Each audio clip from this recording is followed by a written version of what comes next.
पंकज पटना ਦੇ ਵਿੱਚ ਮੀਟਿੰਗ ਹੈ ਪਰ ਤੁਸੀਂ ਕਹਿ ਸਕਦੇ ਹੋ ਕਿ ਚਰਚਾ ਪੰਜਾਬ ਨੂੰ ਲੈ ਕੇ ਬਹੁਤ ਦਿਲਚਸਪ ਹੈ। ਮੀਟਿੰਗ ਦਾ ਨਿਚੋੜ ਕੀ ਕੱਢਿਆ ਜਾਵੇ ਕਿ ਗੱਲ ਬਣ ਗਈ ਵਿਰੋਧੀਆਂ ਦੇ ਵਿਚਾਲੇ ਇਕੱਠੇ ਚੋਣ ਲੜਨ ਨੂੰ ਲੈ ਕੇ? देखो अजे ये स्टार्टिंग दौर की मीटिंग सी, पहले दौर की मीटिंग सी। नीतीश कुमार ने 15 दलों को इकट्ठे करने की कोशिश की और ये मीटिंग तो बाद जी प्रैस कॉन्फ्रेंस हुई उस दे विच अरविंद केजरीवाल, भगवंत मान, राघव चड्ढा होरां दा शामिल ना होना ये अपने आप दे विच बड़े दिलचस्प जिहड़ा वै ओह इस पूरे घटनाक्रम नूं बना रहा है, क्योंकि प्रैस कॉन्फ्रेंस जो होंदी है सारी सियासी पार्टियां दे आगू शामिल होंदे हैं। नीतीश कुमार तो शुरुआत होंदी है, उस तो बाद मल्लिकार्जुन खड़गे, उस तो बाद राहुल गांधी, ममता बनर्जी, लालू प्रसाद यादव सारे अपना अपनी गल रखते हैं और कहते हैं कि बड़ी अच्छी मीटिंग हुई है। लेकिन दूजे पासे इस प्रैस कॉन्फ्रेंस के विच आम आदमी पार्टी के लीडर गायब रहते हैं और उत्थों दी सीधा एयरपोर्ट चले जाते हैं और उन्होंने एक प्रेस स्टेटमेंट आती है और इस प्रेस स्टेटमेंट बहुत कुछ बयान करती है कि किस तरीके दे नाल आम आदमी पार्टी का स्टैंड है। उन्होंने क्लीयर किया कि सारे सियासी दलों ने जिहड़ा केंद्र सरकार का ऑर्डीनेंस आया उस दे विच आम आदमी पार्टी को समर्थन दिता, लेकिन कांग्रेस ने स्टैंड क्लीयर नहीं किया। कांग्रेस स्टैंड क्लीयर करेगी उस तो बाद ही अगे चलांगे या अगे वधांगे या नाल चलांगे, ये गल कहते हुए नजर आए ने। और जिस तरीके नाल पंजाब की कांग्रेस की यूनिट ने दिल्ली जाके पिछले महीने जी बैठक की सी और ये हाईकमान ने कहा सीगा कि असी इस हक दे विच नहीं है कि आम आदमी पार्टी दे नाल चलिया जाए, समर्थन दिता जाए। इस गल नूं प्रताप सिंह बाजवा और कई जिहड़े लीडर कहते हुए नजर आए। तां कांग्रेस इस पे की स्टैंड लेंदी है और अगर कांग्रेस नाल चल पैंदी है, समर्थन दे दिंदी है आम आदमी पार्टी नूं इस ऑर्डीनेंस नूं लैके, तो फिर पंजाब की सियासत जिहड़ी है वो पूरी तरीके दे नाल बदल जाएगी। पंजाब की सियासत इस करके बदल जाएगी गौरव की सत्ता दे विच आम आदमी पार्टी है, ओपोजिशन दे विच कांग्रेस है और एक दूसरे के उत्ते जम के निशाने साधे जाते हैं। प्रताप सिंह बाजवा ते मुख्यमंत्री भगवंत मान दे विचाले लगातार असीं तलखियां देखते हैं, तो की वो तलखियां फिर दूजे पासे तेवर लड़नगियां और पंजाब के लोग इस नवे समीकरण को किस तरीके दे नाल देखणगे ये काफी अहम है, क्योंकि जुलाई दे विच सैशन होना है और उत्थे उस तो पहला कांग्रेस को अपना स्टैंड क्लीयर करना होगा। गौरव ठीक है, तो देखते हैं कि कांग्रेस किस तरीके ना स्टैंड क्लीयर कर दी है, कदों कर दी है कि शिमला वाली मीटिंग तो पहला यह स्टैंड क्लीयर कर लिया जाता है या नहीं। शुक्रिया पंकज, धन्यवाद साडे नाल जुड़न दे लई, इस पूरी गलबात दे लई। तो देश की सियासत किस तरीके नाल अगले 15-20 दिनों के विच करवट लैंदी है उसदे उत्ते तां नज़रां रहणगीਆਂ, पर 2024 ਦੇ इलैक्शन एक चीज़ तां देश दे पूरे देश दे तुसीं पिक्चर अपने जहन दे विच लैके देखो पूरे देश दे विच कि पूरा इलैक्शन 2024 ਦਾ नरेंद्र मोदी वर्सेस विरोधी सारे इकट्ठे होकर नजर आ रहे हैं। बेशक अमित शाह की स्टेटमेंट दिन आई कि यह फोटो सैशन इन्होंने इकट्ठे नहीं होना, तो इन्होंने इकट्ठे नहीं होना, तो दूजे पासे ये महामंथन का दौर जारी है। दो तस्वीरें तुहाडे सामने ने, इस तो बाद असीं लैके चलांगे तुहानूं न्यूज़ रूम बहुत बारीकी दे नाल इस पूरी मीटिंग का पंजाब के एंगल तो बहुत बारीकी दे नाल एनालिसिस करने की जरूरत है। असीं वही कोशिश करांगे, बहुत बारीकी दे नाल समझण दी ते समझाउण दी कोशिश करांगे कि आखिर इस मीटिंग का अरविंद केजरीवाल का, राहुल गांधी का एक मीटिंग दे विच शामिल होना पंजाब की सियासत के उत्ते किस तरीके नाल असर पा सकता है। वख-वख समीकरण बनते हैं, समीकरण 1, समीकरण 2, समीकरण 3, समीकरण 4, हर एक दे उत्ते असीं गलबात करांगे, चर्चा करांगे। पर पहला दो तस्वीरां ने, एक पासे है बैठक दे विच मंथन है जिथे राहुल गांधी नजर आए, कांग्रेस के लीडर नजर आए, 15 पार्टियां के लीडर नजर आए और इस दे विच अरविंद केजरीवाल ते मुख्यमंत्री पंजाब भगवंत मान भी नजर आए। दूजी तस्वीर है बैठक तो बाद दी, ये बैठक तो बाद दी तस्वीर मीडिया के सामने आने वाली तस्वीर है जिस दे विच आके प्रेस कॉन्फ्रेंस की गई। शुरुआत की इत्थे बोलण दी नीतीश कुमार ने, ते उस तो बाद मल्लिकार्जुन खड़गे, फिर उस तो बाद राहुल गांधी एक करके जिन्ने भी स्टेज के उत्ते लीडर सी एक 2-2 मिनट अपनी गल करते रहे, केंद्र सरकार ते निशाने साधते रहे ते जिक्र करते रहे कि हाँ असीं इकट्ठे हैं ते बीजेपी नूं इकट्ठे होकर हरावांगे।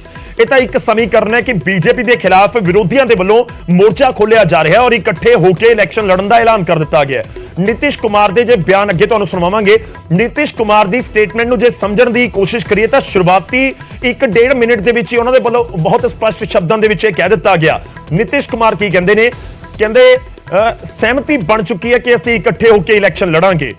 दूजा पॉइंट, अगली बैठक शिमला दे विच होण जा रही है 10 या 12 जुलाई नूं, करीब 15 दिनों बाद शिमला दे विच बैठक होएगी और इस बैठक दे विच ही क्लीयर होना है ਕਿ ਕੌਣ ਕਿੰਨੀਆਂ ਸੀਟਾਂ ਦੇ ਉੱਤੇ ਚੋਣ ਲੜੇਗਾ। ਦੋ ਤਸਵੀਰਾਂ ਬਹੁਤ ਅਹਿਮ ਨੇ। ਇੱਕ ਤਸਵੀਰ ਪਹਿਲੀ ਮੀਟਿੰਗ ਦੀ ਜਿੱਥੇ ਆਮ ਆਦਮੀ ਪਾਰਟੀ ਮੌਜੂਦ ਹੈ, ਦੂਜੀ ਮੀਟਿੰਗ ਤੋਂ ਬਾਅਦ ਦੀ ਜਿੱਥੇ ਆਮ ਆਦਮੀ ਪਾਰਟੀ ਗੈਰ ਹਾਜ਼ਰ ਹੈ। ਰੁਕ ਕਰਦੇ ਹਾਂ ਨਿਊਜ਼ ਰੂਮ ਦਾ। ਸਾਡੇ ਸਹਿਯੋਗੀ ਇਸ ਸਮੇਂ ਸਾਡੇ ਨਾਲ ਨੇ ਵਿਜੇਪਾਲ ਬਰਾੜ, ਉਹਨਾਂ ਦਾ ਰੁਕ ਕਰਾਂਗੇ। ਵਿਜੇ ਦਾ ਰੁਕ ਕਰਦੇ ਹਾਂ। ਵਿਜੇ, ਆਪਾਂ ਸਮੀਕਰਨਾਂ ਦੇ ਉੱਤੇ ਜ਼ਿਕਰ ਕਰਨਾ, ਪਰ ਪਹਿਲਾ ਪੁਆਇੰਟ ਇਹੀ ਕਿਉਂਕਿ ਗਠਜੋੜ ਦੀ ਜਦੋਂ ਗੱਲ ਹੋ ਰਹੀ ਹੈ ਤਾਂ ਫਿਰ ਪੰਜਾਬ ਦੇ ਦਿਮਾਗ ਦੇ ਵਿੱਚ ਜਦੋਂ ਪੰਜਾਬ ਦੀ ਸਿਆਸਤ ਆਉਂਦੀ ਹੈ ਤਾਂ ਬਿਲਕੁਲ ਦਿਲਚਸਪ ਤਸਵੀਰ ਬਣਦੀ ਹੈ ਕਿ ਇੱਕ ਪਾਸੇ ਕਾਂਗਰਸ ਤੇ ਆਮ ਆਦਮੀ ਪਾਰਟੀ ਕੀ ਇੱਕ ਗਠਜੋੜ ਦੇ ਵਿੱਚ ਸ਼ਾਮਲ ਹੋ ਕੇ ਇਕੱਠੇ ਇਲੈਕਸ਼ਨ ਲੜਨਗੇ। ਇਹ ਬਹੁਤ ਦਿਲਚਸਪ ਹੈ। ਮੈਂ ਤਸਵੀਰ ਤੋਂ ਸ਼ੁਰੂਆਤ ਕਰ ਰਿਹਾ। ਦੋ ਤਸਵੀਰਾਂ ਅਸੀਂ ਆਪਣੇ ਦਰਸ਼ਕਾਂ ਨੂੰ ਦਿਖਾਈਆਂ, ਇੱਕ ਮੀਟਿੰਗ ਤੇ ਮੀਟਿੰਗ ਤੋਂ ਬਾਅਦ ਦੀ, ਕਿ ਇਹ ਦੋ ਤਸਵੀਰਾਂ ਇਸ਼ਾਰਾ ਕਰ ਰਹੀਆਂ ਨੇ ਕਿ ਇਹ ਮਹਾਗਠਜੋੜ ਕੋਈ ਬਹੁਤਾ ਆਸਾਨ ਵੀ ਨਹੀਂ। ਪਹਿਲੀ ਮੀਟਿੰਗ ਦੀਆਂ ਦੋ ਤਸਵੀਰਾਂ ਨੇ ਹੀ ਕਲੀਅਰ ਕਰ ਦਿੱਤਾ। ਬਿਲਕੁਲ ਗੌਰਵ, ਇਸ ਦੇ ਵਿੱਚ ਕੋਈ ਦੋ ਰਾਏ ਨਹੀਂ ਹੈ ਕਿਉਂਕਿ ਜਦੋਂ ਇੰਨੇ ਦਲ ਇਕੱਠੇ ਹੋਣ, ਕਿਉਂਕਿ ਅੱਜ ਜਿਹੜੇ ਆਗੂ ਉੱਥੇ ਬੋਲ ਰਹੇ ਸੀ, ਉद्धਵ ਠਾਕਰੇ ਨੇ ਇਹ ਗੱਲ ਬੜੇ ਸਪਸ਼ਟ ਤੌਰ ਤੇ ਕਹੀ ਕਿ ਅਸੀਂ ਇੰਨੇ ਦਲ ਇਕੱਠੇ ਹੋਏ ਹਾਂ, ਸਭ ਦੀਆਂ ਜਿਹੜੀਆਂ ਵਿਚਾਰਧਾਰਾਵਾਂ ਨੇ ਉਹ ਵੱਖੋ ਵੱਖਰੀਆਂ ਨੇ, ਬਹੁਤ ਕਈਆਂ ਦੇ ਵਿੱਚ ਤੇ ਬਹੁਤ ਜ਼ਿਆਦਾ ਫਰਕ ਹੈ। ਪਰ ਉਹਨਾਂ ਕਿਹਾ ਕਿ ਕਿਉਂਕਿ ਅਸੀਂ ਦੇਸ਼ ਦੇ ਲਈ ਲੜ ਰਹੇ ਹਾਂ ਜਾਂ ਇੱਕ ਵੱਡੀ ਪਾਰਟੀ ਦੇ ਨਾਲ ਲੜ ਰਹੇ ਹਾਂ, ਇਸ ਕਰਕੇ ਅਸੀਂ ਇੱਕ ਮੰਚ ਤੇ ਇਕੱਠੇ ਹੋਏ ਹਾਂ। ਇਹ ਗੱਲ ਤੇ ਸਾਰਿਆਂ ਨੂੰ ਪਤਾ ਹੀ ਹੈ। ਪਰ ਜਿਹੜੀ ਬਾਅਦ ਦੀ ਤਸਵੀਰ ਦੇ ਵਿੱਚ ਕੁਝ ਆਗੂ ਨਦਾਰਦ ਰਹੇ ਨੇ, ਔਰ ਖਾਸ ਤੌਰ ਤੇ ਅਰਵਿੰਦ ਕੇਜਰੀਵਾਲ, ਸੀਐਮ ਭਗਵੰਤ ਮਾਨ, ਆਮ ਆਦਮੀ ਪਾਰਟੀ ਨਦਾਰਦ ਰਹੀ ਹੈ।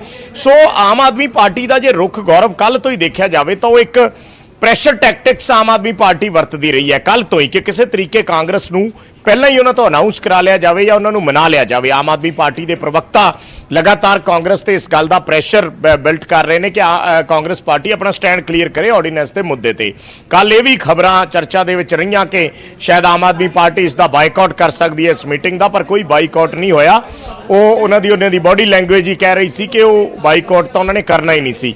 ਪਰ ਅਸਲ ਦੇ ਵਿੱਚ ਕਿਉਂਕਿ ਆਮ ਆਦਮੀ ਪਾਰਟੀ ਦੀ ਇਹ ਕੋਸ਼ਿਸ਼ ਜ਼ਰੂਰ ਹੈ ਕਿ ਕਾਂਗਰਸ ਨੂੰ ਕਿਸੇ ਤਰੀਕੇ ਉਸ ਲਾਈਨ ਤੇ ਲਿਆਂਦਾ ਜਾਵੇ ਜਾਂ ਕਾਂਗਰਸ ਅਨਾਉਂਸ ਕਰੇ, ਪਰ ਕਾਂਗਰਸ ਦੇ ਸਾਹਮਣੇ ਕਈ ਤਰ੍ਹਾਂ ਦੀ ਦੁਚਿੱਤੀ ਹੈ। ਕਾਂਗਰਸ ਦੇ ਪੰਜਾਬ ਦੇ ਆਗੂ ਸਿੱਧੇ ਆਮ ਆਦਮੀ ਪਾਰਟੀ ਦਾ ਵਿਰੋਧ ਕਰ ਰਹੇ ਨੇ ਔਰ ਕਾਂਗਰਸ ਹਾਈ ਕਮਾਨ ਦੇ ਕੋਲ ਜਾ ਕੇ ਵਿਰੋਧ ਕਰ ਚੁੱਕੇ ਨੇ। ਸੋ ਐਸੇ ਵਿੱਚ ਕਾਂਗਰਸ ਲਈ ਇਹ ਫੈਸਲਾ ਲੈਣਾ ਇੱਕ ਤੇ ਇਸ ਪੱਖੋਂ ਔਖਾ ਹੈ ਕਿ ਪੰਜਾਬ ਦੇ ਵਿੱਚ ਉਹ ਸਿੱਧੀ ਆਪੋਜੀਸ਼ਨ ਪਾਰਟੀ ਹੈ, ਆਮ ਆਦਮੀ ਪਾਰਟੀ ਦੇ ਨਾਲ ਪੰਗੇ ਚੱਲ ਰਹੇ ਹੈ।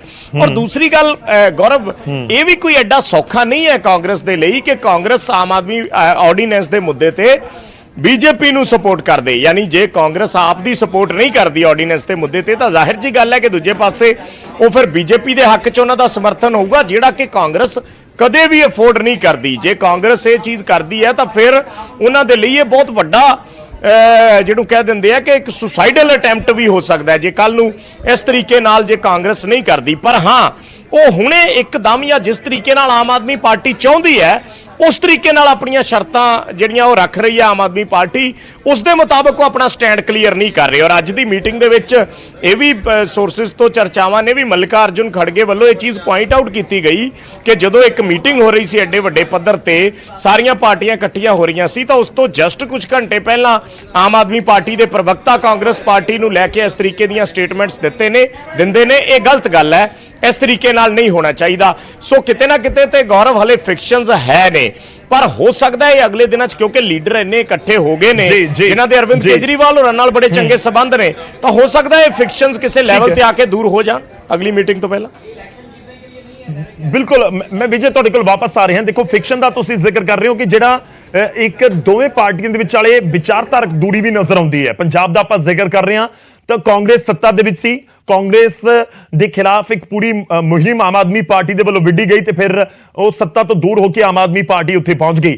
ਖੈਰ, ਇਸ ਪੂਰੀ ਮੀਟਿੰਗ ਦੇ ਵਿੱਚ ਜ਼ਿਕਰ ਹੋਇਆ ਜਦੋਂ ਕਾਂਗਰਸ ਦੇ ਵੱਲੋਂ ਇਹ ਕਿਹਾ ਗਿਆ ਕਿ ਤੁਸੀਂ ਆ ਕੇ ਮੀਟਿੰਗ ਦੇ ਵਿੱਚ ਸ਼ਾਮਲ ਹੋ ਰਹੇ ਹੋ। ਇਹ ਜਾਣਕਾਰੀ ਹੈ ਸਾਡੇ ਕੋਲ ਸੋਰਸਿਸ ਦੇ ਜ਼ਰੀਏ ਕਿ ਮੀਟਿੰਗ ਦੇ ਵਿੱਚ ਇਸ ਗੱਲ ਨੂੰ ਲੈ ਕੇ ਵੀ ਗੱਲ ਹੋਈ ਹੈ ਜਦੋਂ ਕਾਂਗਰਸ ਮੱਲਿਕਾ ਅਰਜੁਨ ਖੜਗੇ ਤੇ ਇੱਧਰ ਅਰਵਿੰਦ ਕੇਜਰੀਵਾਲ ਦੇ ਵਿਚਾਲੇ ਗੱਲਬਾਤ ਹੋਈ ਤਾਂ ਕਾਂਗਰਸ ਨੇ ਇਤਰਾਜ਼ ਜਤਾਇਆ ਕਿ ਇੱਕ ਪਾਸੇ ਤੁਸੀਂ ਮਹਾਗਠਜੋੜ ਦੇ ਵਿੱਚ ਸ਼ਾਮਲ ਹੋਣ ਦੀ ਗੱਲ ਕਰਦੇ ਹੋ, ਪਰ ਦੂਜੇ ਪਾਸੇ ਮੀਟਿੰਗ ਤੋਂ ਠੀਕ ਪਹਿਲਾਂ ਤੁਹਾਡੇ ਬੁਲਾਰਿਆਂ ਦੇ ਵੱਲੋਂ ਕਾਂਗਰਸ ਨੂੰ ਲੈ ਕੇ ਤਲਖ ਟਿੱਪਣੀਆਂ ਕੀਤੀਆਂ ਜਾ ਰਹੀਆਂ ਨੇ। ਤਾਂ ਉਹ ਕਿਹੜੀ ਟਿੱਪਣੀ ਸੀ ਜਿਸ ਨੂੰ ਲੈ ਕੇ ਚਰਚਾ ਹੋਈ ਹੈ ਪਟਨਾ ਵਾਲੀ ਮੀਟਿੰਗ ਦੇ ਵਿੱਚ? ਦਰਅਸਲ ਉਹ ਟਿੱਪਣੀ ਸੀ ਆਮ ਆਦਮੀ ਪਾਰਟੀ ਦੀ ਸਪੋਕਸਪਰਸਨ ਪ੍ਰਿਯੰਕਾ ਕੱਕੜ ਦੀ। ਉਹਨਾਂ ਨੇ ਕੀ ਕੁਝ ਕਿਹਾ ਸੀ ਉਹ ਤੁਹਾਨੂੰ ਸੁਣਾਉਂਦੇ ਆ। ਇਹ ਗੱਲਬਾਤ ਅੱਗੇ ਵੀ ਜਾਰੀ ਰੱਖਾਂਗੇ। ਸਮੀਕਰਨ ਪਹਿਲਾ, ਸਮੀਕਰਨ ਦੂਜਾ, ਉਸ ਦੇ ਉੱਤੇ ਗੱਲਬਾਤ ਕਰਾਂਗੇ ਇਸ ਬਿਆਨ ਤੋਂ ਬਾਅਦ। रिलायबल सोर्सेज से हमें खबर मिली कि राहुल गांधी जी और बीजेपी के बीच में समझौता हो चुका है, क्योंकि इतना मुश्किल क्या है नहीं तो क्लियर करना। ये एक ऑब्नॉक्शियस ऑर्डिनेंस है ये बीजेपी को, ये कांग्रेस को ये क्लियर करना चाहिए कि वो देश के संविधान के साथ खड़ी है या बीजेपी के साथ, फेडरलिज्म के साथ खड़ी है या दिल्ली की जनता के खिलाफ। इसमें इतना वक्त नहीं लगना चाहिए, उनको अपना स्टैंड क्लियर करना चाहिए। सबसे पहले तो संविधान बचाने की लड़ाई है, सबसे पहले तो देश के लोकतंत्र को बचाने की लड़ाई है, और ये ऑर्डिनेंस बहुत क्लियरली संविधान के खिलाफ है, तो इस पर अपना स्टैंड उनको क्लियर करना चाहिए। ਤਾਂ ਇਹ ਪ੍ਰਿਯੰਕਾ ਕੱਕੜ ਦਾ ਬਿਆਨ ਸੀ। ਆਮ ਆਦਮੀ ਪਾਰਟੀ ਦੇ ਬੁਲਾਰੇ ਨੇ, ਸਪੋਕਸਪਰਸਨ ਨੇ, ਉਹਨਾਂ ਦੇ ਵੱਲੋਂ ਦਿੱਤੀ ਗਈ ਸਟੇਟਮੈਂਟ ਉਸ ਮੀਟਿੰਗ ਦੇ ਵਿੱਚ ਗੂੰਜਦੀ ਹੋਈ ਨਜ਼ਰ ਆਈ ਹੈ। ਤਾਂ ਇਸ ਦੇ ਉੱਤੇ ਗੱਲਬਾਤ ਕਰਾਂਗੇ। ਦਰਅਸਲ chief spokesperson Aam Aadmi party ਦੀ, ਉਹਨਾਂ ਦੇ ਵੱਲੋਂ ਦਿੱਤੀ ਗਈ ਇਹ ਸਟੇਟਮੈਂਟ ਜ਼ਰੂਰ ਚਰਚਾ ਦਾ ਉੱਥੇ ਵਿਸ਼ਾ ਰਹੀ ਹੈ। ਫਿਰ ਸਿਆਸਤ ਦੇ ਵਿੱਚ ਆਮ ਤੌਰ ਤੇ ਕਿਹਾ ਜਾਂਦਾ ਹੈ ਕਿ ਇੱਥੇ ਕੁਝ ਵੀ ਬਿਨਾਂ ਸੋਚੇ ਸਮਝੇ ਜਾਂ ਪਲੈਨਿੰਗ ਤੋਂ ਬਿਨਾਂ ਨਹੀਂ ਹੁੰਦਾ। ਜੇਕਰ ਕੋਈ ਸਟੇਟਮੈਂਟ ਵੀ ਦਿੱਤੀ ਗਈ ਆ, ਉਹ ਵੀ ਕੋਈ ਨਾ ਕੋਈ ਜ਼ਿਹਨ ਦੇ ਵਿੱਚ ਗੱਲ ਹੋਏਗੀ, ਇਸ ਕਰਕੇ ਇਸ ਤਰੀਕੇ ਦੇ ਬਿਆਨ ਦਿੱਤੇ ਜਾਂਦੇ ਨੇ। ਸਿਆਸਤ ਦੇ ਵਿੱਚ ਇਹ ਕਿਹਾ ਜਾਂਦਾ ਹੈ ਕਿ ਇੱਥੇ ਕੁਝ ਵੀ ਬਿਨਾਂ ਕਿਸੇ ਟੀਚੇ ਤੋਂ, ਮਕਸਦ ਤੋਂ ਜਾਂ ਪਲੈਨਿੰਗ ਤੋਂ ਨਹੀਂ ਹੁੰਦਾ। ਤਾਂ ਕਿ ਪ੍ਰਿਯੰਕਾ ਕੱਕੜ ਦੀ ਸਟੇਟਮੈਂਟ ਵੀ ਉਸ ਤਰੀਕੇ ਨਾਲ ਹੀ ਦਿੱਤੀ ਗਈ। ਕਹਿ ਰਹੇ ਚਰਚਾ ਦਾ ਵਿਸ਼ਾ ਜ਼ਰੂਰ ਹੋ ਸਕਦੀ ਹੈ। ਇੱਕ ਵਾਰ ਮੁੜ ਤੋਂ ਨਿਊਜ਼ ਰੂਮ ਦਾ ਰੁਖ ਕਰਦੇ ਹਾਂ। ਵਿਜੇਪਾਲ ਬਰਾੜ ਸਾਡੇ ਸਹਿਯੋਗੀ ਲਗਾਤਾਰ ਸਾਡੇ ਨਾਲ ਜੁੜੇ ਹੋਏ ਨੇ। ਵਿਜੇ, ਮੈਂ ਸਮੀਕਰਨ ਦਾ ਜ਼ਿਕਰ ਕਰ ਰਿਹਾ ਸੀ, ਅਲੱਗ-ਅਲੱਗ ਸਮੀਕਰਨ ਬਣ ਸਕਦੇ ਨੇ ਇਸ ਗਠਜੋੜ ਦੀ ਵਜ੍ਹਾ ਦੇ ਨਾਲ। ਸਮੀਕਰਨ ਨੰਬਰ 1, ਜੇ ਆਮ ਆਦਮੀ ਪਾਰਟੀ ਗਠਜੋੜ ਦੇ ਵਿੱਚ ਸ਼ਾਮਲ ਨਹੀਂ ਹੁੰਦੀ, ਉਹ ਇੱਕੋ ਇਸ ਸਮੇਂ ਨਜ਼ਰ ਆ ਰਿਹਾ ਹੈ ਕਿ ਸਮੀਕਰਨ ਪਹਿਲੇ ਦੇ ਵਿੱਚ ਜੀ ਕਾਂਗਰਸ ਆਰਡੀਨੈਂਸ ਦੇ ਖਿਲਾਫ ਵੋਟ ਨਹੀਂ ਕਰਦੀ, ਤਾਂ ਇਸ ਦਾ ਮਤਲਬ ਹੈ ਆਮ ਆਦਮੀ ਪਾਰਟੀ ਜਾ ਕੇ ਇਸ ਗਠਜੋੜ ਦੇ ਵਿੱਚ ਸ਼ਾਮਿਲ ਨਹੀਂ ਹੋਏਗੀ। ਜੇ ਆਮ ਆਦਮੀ ਪਾਰਟੀ ਔਰ ਕਾਂਗਰਸ ਦੋਵੇਂ ਗਠਜੋੜ ਦੇ ਵਿੱਚ ਸ਼ਾਮਿਲ ਨਾ ਹੋਏ ਤਾਂ ਪੰਜਾਬ ਦੀ ਸਿਆਸਤ ਦੇ ਵਿੱਚ ਕੋਈ ਜ਼ਿਆਦਾ ਅਸਰ ਨਹੀਂ ਹੋਣਾ। ਇਹ ਆਪਾਂ ਸਾਰੇ ਸਮਝਦੇ ਹਾਂ ਕਿ ਉਸ ਤਰੀਕੇ ਨਾਲ ਹੀ ਕਾਂਗਰਸ ਅਲੱਗ ਲੜੇਗੀ, ਆਮ ਆਦਮੀ ਪਾਰਟੀ ਵੱਖ ਤੋਂ ਚੋਣਾਂ ਲੜੇਗੀ, ਪੰਜਾਬ ਦੇ ਵਿੱਚ ਬੀਜੇਪੀ ਅਕਾਲੀ ਦਲ ਵੱਖ ਲੜਨਗੇ। ਹੁਣ ਆਪਾਂ ਸਮੀਕਰਨ ਦੂਜੇ ਦੇ ਉੱਤੇ ਫੋਕਸ ਕਰਨ ਦੀ ਜੇਕਰ ਵਿਜੇ ਕੋਸ਼ਿਸ਼ ਕਰੀਏ, ਦੂਜਾ ਸਮੀਕਰਨ ਇਹ ਹੈ ਕਿ ਜੇਕਰ ਕਾਂਗਰਸ ਦੇ ਵੱਲੋਂ ਆਰਡੀਨੈਂਸ ਦੇ ਖਿਲਾਫ ਵੋਟ ਕੀਤਾ ਜਾਂਦਾ ਹੈ, ਯਾਨੀ ਕਿ ਆਮ ਆਦਮੀ ਪਾਰਟੀ ਨੂੰ ਆਰਡੀਨੈਂਸ ਦੇ ਮੁੱਦੇ ਉੱਤੇ ਸਮਰਥਨ ਦਿੰਦੀ ਹੈ ਕਾਂਗਰਸ, ਤਾਂ ਫਿਰ ਦੋਵੇਂ ਪਾਰਟੀਆਂ ਇਸ ਮਹਾਗਠਜੋੜ ਦਾ ਹਿੱਸਾ ਹੋਣਗੀਆਂ। ਇਸ ਦਾ ਸਿੱਧਾ ਜਿਹਾ ਮਤਲਬ ਹੈ ਕਿ ਇਹ ਮਹਾਗਠਜੋੜ ਦਾ ਅਸਰ ਪੰਜਾਬ ਦੀ ਸਿਆਸਤ ਤੇ ਵੀ ਨਜ਼ਰ ਆਏਗਾ। ਜੇ ਇਹ ਸਮੀਕਰਨ ਬਣਦੇ ਨੇ ਤਾਂ ਫਿਰ ਕੀ ਇਹ ਹੁਣ ਤੋਂ ਹੀ ਕਿਆਸ ਲਗਾਣੇ ਆਪਾਂ ਸ਼ੁਰੂ ਕਰ ਦਈਏ ਕਿ ਇੱਕ ਸਟੇਜ ਦੇ ਉੱਤੇ ਪੰਜਾਬ ਦੇ ਲੀਡਰ ਕਾਂਗਰਸ ਤੇ ਆਮ ਆਦਮੀ ਪਾਰਟੀ ਦੇ ਨਜ਼ਰ ਆ ਸਕਦੇ ਨੇ। ਬਹੁਤ ਅਰਲੀ ਸਟੇਜ ਹੈ, ਆਪਾਂ ਸਾਰੇ ਜਾਣਦੇ ਹਾਂ, ਬਟ ਬਹੁਤ ਦਿਲਚਸਪ ਹੈ ਕਿ ਜੇ ਇਕੱਠੇ ਇਲੈਕਸ਼ਨ ਲੜਦੇ ਨੇ ਤਾਂ ਫਿਰ ਤਾਂ ਬਹੁਤ ਹੀ ਵੱਖਰੀ ਤਸਵੀਰ ਪੰਜਾਬ 'ਚ ਸਿਆਸਤ ਦੀ ਬਣ ਸਕਦੀ ਹੈ। ਦੇਖੋ ਗੌਰਵ, ਅੱਜ ਜਦੋਂ ਨਿਤਿਸ਼ ਕੁਮਾਰ ਹੋਰਾਂ ਨੇ ਸ਼ੁਰੂ ਕੀਤੀ ਸੀ ਪ੍ਰੈਸ ਕਾਨਫਰੰਸ, ਉਹਨਾਂ ਨੇ ਸਟਾਰਟ ਕੀਤੀ ਤਾਂ ਉਹਨਾਂ ਨੇ ਸਾਰਿਆਂ ਦੇ ਨਾਮ ਲਏ ਔਰ ਉਹਨਾਂ ਨੇ ਕਿਹਾ ਕਿ ਅਰਵਿੰਦ ਕੇਜਰੀਵਾਲ ਹੋਰੀ ਸਾਡੇ ਨਾਲ ਨੇ, ਇਸ ਮੀਟਿੰਗ ਦੇ ਵਿੱਚ ਆ ਕੇ ਆਪਣਾ ਸਮਰਥਨ ਦੇ ਕੇ ਗਏ ਨੇ। ਪਰ ਕੁਝ ਮਿੰਟ ਬਾਅਦ ਹੀ ਆਮ ਆਦਮੀ ਪਾਰਟੀ ਦਾ ਪ੍ਰੈਸ ਨੋਟ ਆ ਜਾਂਦਾ ਔਰ ਉਸ ਪ੍ਰੈਸ ਨੋਟ ਦੇ ਵਿੱਚ ਉਹਨਾਂ ਨੇ ਮਹਾਗਠਜੋੜ 'ਚ ਸ਼ਾਮਿਲ ਹੋਣ ਤੋਂ ਇਨਕਾਰ ਨਹੀਂ ਕੀਤਾ। ਇਹ ਚੀਜ਼ ਧਿਆਨ ਦੇਣ ਵਾਲੀ ਹੈ ਕਿ ਉਹਨਾਂ ਨੇ ਮਹਾਗਠਜੋੜ 'ਚ ਸ਼ਾਮਿਲ ਹੋਣ ਤੋਂ ਇਨਕਾਰ ਨਹੀਂ ਕੀਤਾ, ਉਹਨਾਂ ਨੇ ਸਿਰਫ ਕਾਂਗਰਸ ਪਾਰਟੀ ਦਾ ਸਟੈਂਡ ਪੁੱਛਿਆ ਕਿ ਆਰਡੀਨੈਂਸ ਦੇ ਮੁੱਦੇ ਤੇ ਕਾਂਗਰਸ ਪਾਰਟੀ ਦਾ ਸਟੈਂਡ ਕੀ ਹੈ। ਜੇ ਉਹਨਾਂ ਨੇ ਕਿਹਾ ਕਿ ਕਾਂਗਰਸ ਪਾਰਟੀ ਸਟੈਂਡ ਨਹੀਂ ਕਲੀਅਰ ਕਰਦੀ ਤਾਂ ਫਿਰ ਅਸੀਂ ਹਿੱਸਾ ਨਹੀਂ ਬਣਾਂਗੇ। ਜੇ ਕਾਂਗਰਸ ਪਾਰਟੀ ਸਟੈਂਡ ਕਲੀਅਰ ਕਰ ਦਿੰਦੀ ਹੈ, ਬੇਸ਼ੱਕ ਕਾਂਗਰਸ ਇਹ ਕਵੇ ਕਿ ਅਸੀਂ ਆਮ ਆਦਮੀ ਪਾਰਟੀ ਨੂੰ ਸਪੋਰਟ ਨਹੀਂ ਕਰ ਰਹੇ, ਪਰ ਅਸੀਂ ਬੀਜੇਪੀ ਨੇ ਜੋ ਸਪਲਿਆ ਸੀ ਉਹਦੇ ਵਿਰੁੱਧ ਹੈ, ਇਸ ਕਰਕੇ ਅਸੀਂ ਨਹੀਂ ਗਏ। ਸੋ ਕਾਂਗਰਸ ਦੇ ਲਈ ਇਹ ਕਹਿਣਾ ਕੋਈ ਬਹੁਤ ਔਖਾ ਨਹੀਂ ਹੈ। ਇਸ ਤਰੀਕੇ ਦੀ ਸਟੇਟਮੈਂਟ ਉਹ ਪਹਿਲਾਂ ਵੀ ਕਈ ਲੀਡਰ ਜਿਹੜੇ ਨੇ ਉਹ ਦੇ ਦਿੰਦੇ ਨੇ। ਸੋ ਇਸ ਤਰੀਕੇ ਨਾਲ ਜੇ ਕਾਂਗਰਸ ਪਾਰਟੀ ਨਹੀਂ ਕਰਦੀ ਤਾਂ ਫਿਰ ਸਵਾਲ ਇਹੀ ਅਗਲਾ ਖੜਾ ਹੁੰਦਾ ਹੈ ਕਿ ਕੀ ਫਿਰ ਪੰਜਾਬ ਦੇ ਵਿੱਚ ਵੀ, ਪੰਜਾਬ ਕੀ ਜੇ ਦੇਸ਼ ਭਰ ਦੇ ਲੈਵਲ ਤੇ ਹੀ ਉਹ ਗੱਠਜੋੜ ਦਾ ਹਿੱਸਾ ਬਣ ਗਏ ਤੇ ਫਿਰ ਸੀਟਾਂ ਦੀ ਵੰਡ ਹੋਣੀ ਹੈ ਤਾਂ ਜ਼ਾਹਿਰ ਜੀ ਗੱਲ ਹੈ ਫਿਰ ਸੀਟਾਂ ਦੀ ਵੰਡ ਤਾਂ ਇਸੇ ਤਰੀਕੇ ਨਾਲ ਹੋਣੀ ਹੈ ਕਿ ਜਿਹੜੀ ਸਟੇਟ 'ਚ ਜਿਹੜੀ ਪਾਰਟੀ ਦਾ ਜ਼ੋਰ ਹੈ ਗੌਰਵ, ਹੁਣ ਸੀਟਾਂ ਦੀ ਵੰਡ ਮਮਤਾ ਬੈਨਰਜੀ ਦੀ ਪਾਰਟੀ ਨਾਲ ਜਾਂ ਹੇਮੰਤ ਸੋਰੇਨ ਹੋਰਾਂ ਨਾਲ ਤੇ ਪੰਜਾਬ ਦੀਆਂ ਸੀਟਾਂ ਦੀ ਹੋਣੀ ਨਹੀਂ। ਜੇ ਪੰਜਾਬ ਦੀਆਂ ਸੀਟਾਂ ਦੀ ਵੰਡ ਮਹਾਗਠਜੋੜ ਦੇ ਮੁਤਾਬਕ ਹੋਈ ਤਾਂ ਫਿਰ ਉਹ ਆਮ ਆਦਮੀ ਪਾਰਟੀ ਤੇ ਕਾਂਗਰਸ ਦੇ ਵਿੱਚ ਹੀ ਹੋਣੀ ਹੈ ਕਿ ਕਿੰਨੀਆਂ ਸੀਟਾਂ ਕਾਂਗਰਸ ਲੜੇਗੀ, ਕਿੰਨੀਆਂ ਸੀਟਾਂ ਆਮ ਆਦਮੀ ਪਾਰਟੀ ਲੜੇਗੀ। ਔਰ ਜ਼ਾਹਿਰ ਜੀ ਗੱਲ ਹੈ ਕਿ ਫਿਰ ਉਹ ਗੱਠਜੋੜ ਹੋਏਗਾ, ਉਹਨੂੰ ਜਿਹੜੇ ਮਰਜ਼ੀ ਸ਼ਬਦਾਂ ਦੇ ਵਿੱਚ ਬੁਲਾ ਲਿਆ ਜਾਵੇ ਜਾਂ ਉਹਨੂੰ ਕੁਝ ਹੋਰ ਢੰਗ ਤਰੀਕੇ ਨਾਲ ਪੇਸ਼ ਕਰ ਦਿੱਤਾ ਜਾਵੇ, ਪਰ ਅਸਲ ਦੇ ਵਿੱਚ ਜੇ ਕਾਂਗਰਸ ਪਾਰਟੀ ਜਿਹਦੇ ਕਿ ਪੂਰੇ ਚਾਂਸ ਨੇ ਕਿ ਉਹ ਜਿਹੜਾ ਇਹ ਆਰਡੀਨੈਂਸ ਹੈ ਇਸ ਮਾਮਲੇ ਦੇ ਵਿੱਚ ਉਹ ਬੀਜੇਪੀ ਦੀ ਸਪੋਰਟ 'ਚ ਨਹੀਂ ਜਾ ਸਕਦੀ, ਜ਼ਿਆਦਾ ਚਾਂਸਸ ਇਹੀ ਨੇ। ਸੋ ਜੇ ਕਾਂਗਰਸ ਐ ਜਾਂਦੀ ਹੈ ਜਾਂ ਅਗਲੀ ਮੀਟਿੰਗ ਦੇ ਵਿੱਚ ਜਦੋਂ ਸੀਟਾਂ ਤੇ ਮੰਥਨ ਹੋਣਾ ਹੈ, ਜੇ ਉਸ ਮੀਟਿੰਗ ਦਾ ਹਿੱਸਾ ਬਣਦੀ ਹੈ ਤਾਂ ਫਿਰ 12 ਜੁਲਾਈ ਤੋਂ ਬਾਅਦ ਤਸਵੀਰ ਹੋਰ ਜ਼ਿਆਦਾ ਵੱਖਰੀ ਹੋਊਗੀ ਜੇ ਅਗਲੇ ਦਿਨਾਂ ਦੇ ਵਿੱਚ ਕੁਝ ਇਸ ਤੇ ਬਿਆਨ ਆ ਜਾਂਦੇ ਨੇ ਕਾਂਗਰਸ ਪਾਰਟੀ ਦੇ। ਪਰ ਹਾਲੇ ਤੱਕ ਕਾਂਗਰਸ ਪਾਰਟੀ ਨੇ ਇਸ ਤੇ ਸਪਸ਼ਟ ਕੁਝ ਨਹੀਂ ਕੀਤਾ, ਆਪਣੀ ਨਾਰਾਜ਼ਗੀ ਹੀ ਜਤਾਈ ਹੈ ਥੋੜੀ ਬਹੁਤ। ਜੀ ਬਿਲਕੁਲ ਤਾਂ ਨਾਰਾਜ਼ਗੀ ਜਤਾਈ ਹੈ, ਪਰ ਦੂਜਾ ਸਮੀਕਰਨ ਤਾਂ ਇਹ ਵੀ ਹੈ ਜਿਵੇਂ ਵਿਜੇ ਤੁਸੀਂ ਖੁਦ ਜ਼ਿਕਰ ਕਰ ਰਹੇ ਹੋ ਕਿ ਇਹ ਬਹੁਤ ਘੱਟ ਚਾਂਸਿਸ ਆਪਾਂ ਕਹਿ ਸਕਦੇ ਹਾਂ ਕਿ ਜਾ ਕੇ ਬੀਜੇਪੀ ਦੀ ਸਪੋਰਟ ਕਾਂਗਰਸ ਦੇ ਵੱਲੋਂ ਕਰ ਦਿੱਤੀ ਜਾਵੇ। ਪਰ ਦੂਜਾ ਬਦਲ ਇਹ ਵੀ ਹੈ ਕਿ ਕਾਂਗਰਸ ਆਰਡੀਨੈਂਸ ਦੇ ਮੁੱਦੇ ਉੱਤੇ ਰਾਜ ਸਭਾ ਦੇ ਵਿੱਚ ਜਦੋਂ VOTING ਹੋਣੀ ਹੋਵੇ ਸ਼ਾਇਦ ਉੱਥੋਂ ਬਾਈਕਾਟ ਕਰ ਦੇਵੇ, ਵਾਕਆਊਟ ਕਰਕੇ ਬਾਹਰ ਆ ਜਾਵੇ, ਤਾਂ ਉਹ ਵੀ ਇੱਕ ਤਰੀਕੇ ਨਾਲ ਬੀਜੇਪੀ ਦੇ ਲਈ ਲਾਹੇਵੰਦ ਹੋ ਸਕਦਾ। ਤਾਂ ਉਹ ਵੀ ਇੱਕ ਮਤਲਬ ਹੋਏਗਾ ਕਿ ਆਮ ਆਦਮੀ ਪਾਰਟੀ ਦਾ ਸਮਰਥਨ ਨਹੀਂ ਕੀਤਾ ਗਿਆ, ਤੇ ਜੇਕਰ ਉਹ ਸਥਿਤੀ ਵੀ ਬਣਦੀ ਹੈ ਤਾਂ ਫਿਰ ਵੀ ਪੰਜਾਬ ਦੀ ਸਿਆਸਤ ਦੇ ਉੱਤੇ ਉਸ ਦਾ ਅਸਰ ਕਿਸ ਤਰੀਕੇ ਨਾਲ ਦੇਖਣ ਨੂੰ ਮਿਲਦਾ ਉਸ ਦੇ ਉੱਤੇ ਨਜ਼ਰ ਰਹੇਗੀ। ਪਰ ਇੱਕ ਚੀਜ਼ ਤਾਂ ਬਹੁਤ ਕਲੀਅਰ ਹੋ ਰਹੀ ਹੈ ਜੋ ਆਪਾਂ ਪਹਿਲਾਂ ਜ਼ਿਕਰ ਕਰ ਰਹੇ ਸੀ ਵਿਜੇ, ਕਿ ਇਸ ਮਹਾਮੰਥਨ ਤੋਂ ਬਾਅਦ ਪੰਜਾਬ ਦੇ ਲੋਕ, ਦੇਸ਼ ਦੇ ਲੋਕ ਇੱਕ ਚੀਜ਼ ਤਾਂ ਬਹੁਤ ਕਲੀਅਰ ਸਮਝ ਪਾ ਰਹੇ ਨੇ ਕਿ 2024 ਦੀ ਇਲੈਕਸ਼ਨ ਸਿੱਧਾ ਨਰਿੰਦਰ ਮੋਦੀ ਵਰਸਸ ਇਹ ਮਹਾਗਠਜੋੜ ਹੋਣ ਜਾ ਰਹੀ ਹੈ। ਬਿਲਕੁਲ ਬਿਲਕੁਲ ਗੌਰਵ, ਇਸ ਦੇ ਵਿੱਚ ਕੋਈ ਦੋ ਰਾਏ ਨਹੀਂ। ਜਿਹੜੀ ਗੱਲ ਆਪਾਂ ਵਾਰ-ਵਾਰ ਕਾਂਗਰਸ ਦੀ ਕਰਦੇ ਆਂ ਉਸ ਦੇ ਵਿੱਚ ਸਿੱਧਾ ਇਹੀ ਚੀਜ਼ ਹੈ ਕਿ ਸਭ ਤੋਂ ਵੱਡਾ ਸੈਕਰੀਫਾਈਸ ਜੇ ਇਸ ਪੂਰੇ ਗੱਠਜੋੜ ਦੇ ਵਿੱਚ ਕਿਸੇ ਪਾਰਟੀ ਨੂੰ ਕਰਨਾ ਪਏਗਾ ਤਾਂ ਉਹ ਕਾਂਗਰਸ ਪਾਰਟੀ ਹੀ ਹੈ। ਅਸੀਂ ਇਸ ਦਾ ਜ਼ਿਕਰ ਵੀ ਕਰ ਰਹੇ ਸੀ ਕਿ ਸਭ ਤੋਂ ਵੱਡਾ ਸੈਕਰੀਫਾਈਸ ਤੇ ਕਾਂਗਰਸ ਪਾਰਟੀ ਕਰੇਗੀ, ਕਿਉਂਕਿ ਜੇ ਇੰਨੀਆਂ ਪਾਰਟੀਆਂ ਦੇ ਨਾਲ ਸੀਟਾਂ ਤੇ ਮੰਥਨ ਹੋਣਾ ਹੈ ਜਾਂ ਇੰਨੀਆਂ ਪਾਰਟੀਆਂ ਨੂੰ ਸੀਟਾਂ ਛੱਡਣੀਆਂ ਤਾਂ ਜ਼ਾਹਿਰ ਜੀ ਗੱਲ ਹੈ ਹਰ ਸਟੇਟ ਦੇ ਵਿੱਚ ਉਹਨਾਂ ਨੂੰ ਸੀਟਾਂ ਦੇ ਨਾਲ ਕੰਪਰੋਮਾਈਜ਼ ਕਰਨਾ ਪਏਗਾ। ਤਾਂ ਸਭ ਤੋਂ ਵੱਡਾ ਕੰਪਰੋਮਾਈਜ਼ ਤੇ ਕਾਂਗਰਸ ਪਾਰਟੀ ਦੇ ਲਈ ਹੀ ਹੋਏਗਾ।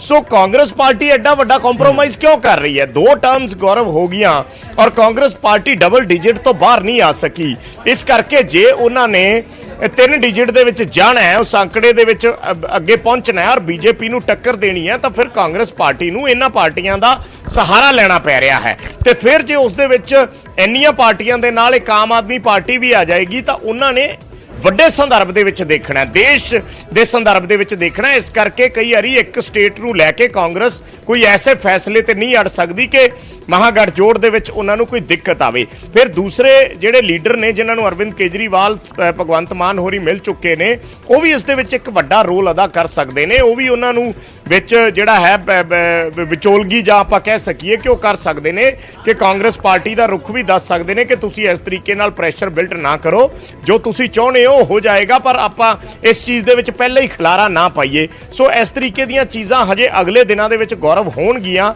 ਤੇ ਫਿਰ ਪਤਾ ਚੱਲੇਗਾ ਵੀ ਕੀ ਤਸਵੀਰ ਬਣਦੀ ਹੈ। ਹਾਂ, ਜੇ ਕਾਂਗਰਸ ਪਾਰਟੀ ਆਰਡੀਨੈਂਸ ਦੇ ਖਿਲਾਫ ਜਾਂਦੀ ਹੈ, ਉੱਥੇ ਵੋਟ ਕਰ ਦਿੰਦੀ ਹੈ, ਤਾਂ ਫਿਰ ਆਮ ਆਦਮੀ ਪਾਰਟੀ ਦੇ ਲਈ ਇਹ ਜਵਾਬ ਜਿਹੜੇ ਆ ਬਹੁਤ ਸਾਰੇ ਖੜੇ ਹੋ ਜਾਣਗੇ ਕਿ ਹੁਣ ਅੱਗੇ ਦਿੱਲੀ ਦੇ ਵਿੱਚ ਜਾਂ ਜਾਂ ਪੰਜਾਬ ਦੇ ਵਿੱਚ ਕੀ ਉਹਨਾਂ ਦੀ ਜਿਹੜੀ ਇਕੁਏਸ਼ਨ ਹੈ ਉਹ ਰਹੇਗੀ, ਖਾਸ ਕਰਕੇ ਆਪ ਤੇ ਕਾਂਗਰਸ ਦੋਨਾਂ ਪਾਰਟੀਆਂ ਦੇ ਵਿਚਾਲੇ। ਬਿਲਕੁਲ ਵਿਜੇ, ਮੈਂ ਤੁਹਾਡੇ ਕੋਲ ਵਾਪਸ ਆਵਾਂਗਾ। ਮੈਂ ਪੰਜਾਬ ਵਾਲੇ ਪਾਸੇ ਦੁਬਾਰਾ ਫੋਕਸ ਕਰਨਾ, ਪਰ ਉਸ ਤੋਂ ਪਹਿਲਾਂ 3 ਤਸਵੀਰਾਂ ਸਕਰੀਨ ਦੇ ਉੱਤੇ ਦਰਸ਼ਕਾਂ ਨੂੰ ਨਜ਼ਰ ਆ ਰਹੀਆਂ ਨੇ। ਇਹ ਸ਼ੁਰੂਆਤ ਹੁੰਦੀ ਹੈ ਇੱਕ ਦਿਨ ਪਹਿਲਾਂ ਜਦੋਂ ਸਵਾਗਤ ਹੁੰਦਾ ਗਰਮਜੋਸ਼ੀ ਦੇ ਨਾਲ ਨਿਤਿਸ਼ ਕੁਮਾਰ ਸੀਐਮ ਨੇ ਬਿਹਾਰ ਦੇ, ਉਹਨਾਂ ਦੇ ਵੱਲੋਂ ਕੀਤਾ ਜਾਂਦਾ ਅਰਵਿੰਦ ਕੇਜਰੀਵਾਲ ਤੇ ਪੰਜਾਬ ਦੇ ਮੁੱਖ ਮੰਤਰੀ ਭਗਵੰਤ ਮਾਨ ਦਾ ਇਹ ਬਹੁਤ ਗ੍ਰੈਂਡ ਵੈਲਕਮ, ਇੱਕ ਤਰੀਕੇ ਦੇ ਨਾਲ ਚਿਹਰਿਆਂ ਦੇ ਉੱਤੇ ਮੁਸਕਾਨ ਔਰ ਗਰਮਜੋਸ਼ੀ, ਗੁਲਦਸਤੇ ਭੇਂਟ ਕੀਤੇ ਗਏ ਔਰ ਗਰਮਜੋਸ਼ੀ ਦੇ ਨਾਲ ਸਵਾਗਤ ਕੀਤਾ ਗਿਆ ਕੁਝ ਇਸ ਤਰੀਕੇ ਨਾਲ। ਪਹਿਲੀ ਤਸਵੀਰ 'ਚ ਸਵਾਗਤ ਜਿਹੜਾ ਹੋਇਆ ਸੀ ਉਹ ਤੁਹਾਨੂੰ ਨਜ਼ਰ ਆ ਰਹੀ ਹੈ। ਦੂਜੀ ਤਸਵੀਰ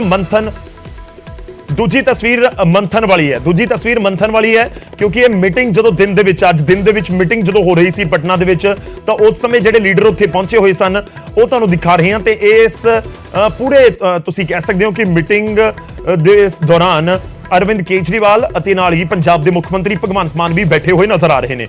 ਇੱਥੋਂ ਤੱਕ ਤਾਂ ਸਭ ਠੀਕ ਨਜ਼ਰ ਆ ਰਿਹਾ ਹੈ, ਪਰ ਕੀ ਪ੍ਰੈਸ ਕਾਨਫਰੰਸ ਦੇ ਵਿੱਚ ਸ਼ਾਮਲ ਨਾ ਹੋਣਾ ਨਾਰਾਜ਼ਗੀ ਆਮ ਆਦਮੀ ਪਾਰਟੀ ਦੇ ਵੱਲੋਂ ਆਪਣੀ ਜਤਾ ਦਿੱਤੀ ਗਈ ਕਿ ਜਿਹੜੀ ਅੰਦਰ ਮੀਟਿੰਗ ਹੋਈ ਹੈ, ਮੀਟਿੰਗ ਦੇ ਵਿੱਚ ਕੁਝ ਅਜਿਹਾ ਹੋਇਆ ਜਿਸ ਦੀ ਵਜ੍ਹਾ ਦੇ ਨਾਲ ਕਾਂਗਰਸ ਤੇ ਆਮ ਆਦਮੀ ਪਾਰਟੀ ਦੇ ਵਿਚਾਲੇ ਕੋਈ ਟਸਲ ਹੋ ਗਈ ਜਾਂ ਕੋਈ ਇਸ ਤਰੀਕੇ ਦਾ ਇੱਕ ਦੂਜੇ ਨੂੰ ਲੈ ਕੇ ਸਥਿਤੀ ਕਲੀਅਰ ਨਹੀਂ ਹੋਈ। ਪਰ ਪੁਆਇੰਟ ਇਹ ਵੀ ਹੈ ਕਿ ਕਾਂਗਰਸ ਤਾਂ ਮੌਜੂਦ ਸੀ। ਤੁਸੀਂ ਦੇਖੋ ਜਦੋਂ ਪ੍ਰੈਸ ਕਾਨਫਰੰਸ ਹੁੰਦੀ ਹੈ, ਇਨਫੈਕਟ ਕਾਂਗਰਸ ਦੇ ਦੋਵੇਂ ਵੱਡੇ ਲੀਡਰ ਉੱਥੇ ਮੌਜੂਦ ਸਨ। ਕਾਂਗਰਸ ਦੇ ਪ੍ਰਧਾਨ ਮਲਿਕਾਰਜੁਨ ਖੜਗੇ ਵੀ ਤੇ ਨਾਲ ਹੀ ਰਾਹੁਲ ਗਾਂਧੀ ਵੀ ਉੱਥੇ ਮੌਜੂਦ ਸਨ, ਪਰ ਆਮ ਆਦਮੀ ਪਾਰਟੀ ਦਾ ਕੋਈ ਲੀਡਰ ਉੱਥੇ ਨਹੀਂ ਸੀ। ਔਰ ਹੁਣ ਸਵਾਲ ਇਹ ਹੈ ਕਿ ਆਖਿਰ ਇਹ ਨਾਰਾਜ਼ਗੀ ਹੈ ਜਾਂ ਨਾਰਾਜ਼ਗੀ ਨਹੀਂ ਹੈ, ਜਾਂ ਫਿਰ ਕਿਉਂ ਉਸ ਪ੍ਰੈਸ ਕਾਨਫਰੰਸ ਤੋਂ ਕਿਨਾਰਾ ਕੀਤਾ ਗਿਆ। ਦਰਅਸਲ ਇਸ ਪੂਰੀ ਪ੍ਰੈਸ ਕਾਨਫਰੰਸ ਦੇ ਜ਼ਰੀਏ ਮੀਡੀਆ ਦੇ ਸਾਹਮਣੇ ਵੀ ਪੂਰੇ ਦੇਸ਼ ਤੱਕ ਇਹ ਮੈਸੇਜ ਪਹੁੰਚਾਉਣ ਦੀ ਵੀ ਕੋਸ਼ਿਸ਼ ਇੱਕ ਤਰੀਕੇ ਨਾਲ ਵਿਰੋਧੀ ਪਾਰਟੀਆਂ ਦੇ, ਜੋ ਸਰਕਾਰ ਦੀ ਵਿਰੋਧੀ ਪਾਰਟੀਆਂ ਨੇ ਕੇਂਦਰ ਦੇ ਵਿੱਚ, ਉਹਨਾਂ ਦੇ ਵੱਲੋਂ ਇਹ ਕੋਸ਼ਿਸ਼ ਕੀਤੀ ਗਈ ਕਿ ਇੱਕ ਜੁਟਤਾ ਦਿਖਾਈ ਜਾਵੇ। ਇਹ ਇੱਕ ਤਰੀਕੇ ਨਾਲ ਵਿਰੋਧੀਆਂ ਦਾ ਸ਼ਕਤੀ ਪ੍ਰਦਰਸ਼ਨ ਤੁਸੀਂ ਆਗੂਆਂ ਦੇ ਤੌਰ ਦੇ ਉੱਤੇ ਕਹਿ ਸਕਦੇ ਹੋ, ਜਦੋਂ ਬਹੁਤ ਸੀਨੀਅਰ ਲੀਡਰ ਉੱਥੇ ਬੈਠੇ ਹੋਏ ਨਜ਼ਰ ਆਉਂਦੇ ਨੇ, ਜਿਨ੍ਹਾਂ ਦੇ ਵਿੱਚ ਨਾਮ ਲਾਲੂ ਪ੍ਰਸਾਦ ਯਾਦਵ ਦਾ ਹੈ, ਸ਼ਰਦ ਪਵਾਰ ਦਾ ਹੈ, ਮਲਿਕਾਰਜੁਨ ਖੜਗੇ ਦਾ ਹੈ, ਰਾਹੁਲ ਗਾਂਧੀ ਦਾ ਹੈ, ਨਿਤਿਸ਼ ਕੁਮਾਰ ਦਾ ਹੈ। ਔਰ ਉਸ ਤੋਂ ਬਾਅਦ ਅਖਿਲੇਸ਼ ਯਾਦਵ ਦਾ ਹੈ। ਤੇ ਬਹੁਤ ਸਾਰੇ ਲੀਡਰ ਦੇਸ਼ ਦੀ ਸਿਆਸਤ ਵੱਖ-ਵੱਖ ਥਾਵਾਂ ਦੇ ਉੱਤੇ ਜਾਂ ਕਹੀਏ ਕਿ ਵੱਖ-ਵੱਖ ਸੂਬਿਆਂ ਦੇ ਵਿੱਚ ਜਿਨ੍ਹਾਂ ਦਾ ਚੰਗਾ ਆਧਾਰ ਹੈ ਉੱਥੇ ਇਹਨਾਂ ਦੇ ਖੂਬ ਬੋਲਬਾਲਾ ਹੈ। ਪਰ ਇਸ ਪੂਰੇ ਸ਼ਕਤੀ ਪ੍ਰਦਰਸ਼ਨ ਦੇ ਵਿਚਾਲੇ ਦੋ ਚਿਹਰੇ ਨਜ਼ਰ ਨਹੀਂ ਆਏ। ਇੱਕ ਚਿਹਰਾ ਨਜ਼ਰ ਨਹੀਂ ਆਇਆ ਜਾਂ ਕਹੀਏ ਕਿ ਇੱਕ ਪਾਰਟੀ ਦੀ ਰਿਪਰੈਜ਼ੈਂਟੇਸ਼ਨ ਨਜ਼ਰ ਨਹੀਂ ਆਈ।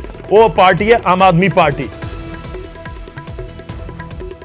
ਆਮ ਆਦਮੀ ਪਾਰਟੀ ਦਾ ਪ੍ਰੈਸ ਕਾਨਫਰੰਸ ਦੇ ਵਿੱਚ ਨਹੀਂ ਸੀ ਤਾਂ ਕਿ ਪ੍ਰੈਸ ਕਾਨਫਰੰਸ ਦੀ ਵਜ੍ਹਾ ਦੇ ਨਾਲ ਇੱਕ ਨਾਰਾਜ਼ਗੀ ਦਿਖਾਉਣ ਦੀ ਕੋਸ਼ਿਸ਼ ਕੀਤੀ ਗਈ ਕਿ ਸਮੀਕਰਨ ਪੰਜਾਬ ਦੇ ਵਿੱਚ ਕੀ ਬਣਦੇ ਨੇ ਜਾਂ ਕਿਸ ਤਰੀਕੇ ਨਾਲ ਅੱਗੇ ਇਹ ਪੂਰਾ ਗੜਜੋੜ ਚੱਲਦਾ ਹੈ ਉਸ ਦੇ ਉੱਤੇ ਸਾਡੀ ਨਜ਼ਰ ਰਹੇਗੀ। ਅਸੀਂ ਕੋਸ਼ਿਸ਼ ਕਰਾਂਗੇ ਕਿ ਪੰਜਾਬ ਦੇ ਸੰਦਰਭ ਦੇ ਨਾਲ ਤੁਹਾਡੇ ਤੱਕ ਹੋਰ ਇਨਪੁਟ ਪਹੁੰਚਾਉਣ ਦੀ ਕੋਸ਼ਿਸ਼ ਕਰੀਏ ਕਿ ਵਾਕਈ ਹੀ ਜੋ ਦੇਸ਼ ਦੇ ਵਿੱਚ ਮਹਾ ਗੜਜੋੜ ਹੁੰਦਾ ਜਾਂ ਬਣਦਾ ਹੋਇਆ ਨਜ਼ਰ ਆ ਰਿਹਾ ਹੈ ਵਿਰੋਧੀ ਪਾਰਟੀਆਂ ਦਾ, ਉਸ ਦਾ ਅਸਰ ਪੰਜਾਬ ਦੇ ਵਿੱਚ ਪੰਜਾਬ ਦੀ ਸਿਆਸਤ ਦੇ ਵਿੱਚ ਨਜ਼ਰ ਆਏਗਾ। ਬਹੁਤ ਛੋਟੇ ਜਿਹੇ ਬ੍ਰੇਕ ਦਾ ਵੇਲਾ ਹੋ ਚੱਲਿਆ ਹੈ। ਤੁਸੀਂ ਹੋਰ ਜ਼ਿਆਦਾ ਖਬਰਾਂ ਦੇ ਲਈ ਇਸ ਪੂਰੀ ਖਬਰ ਦੀ ਡਿਟੇਲ ਦੇ ਵਿੱਚ ਜਾਣਕਾਰੀ ਦੇ ਲਈ ਸਾਡੀ ਵੈਬਸਾਈਟ ਦੇ ਉੱਤੇ ਵੀ ਲੌਗਇਨ ਕਰ ਸਕਦੇ ਹੋ punjab.news18.com ਦੇ ਉੱਤੇ।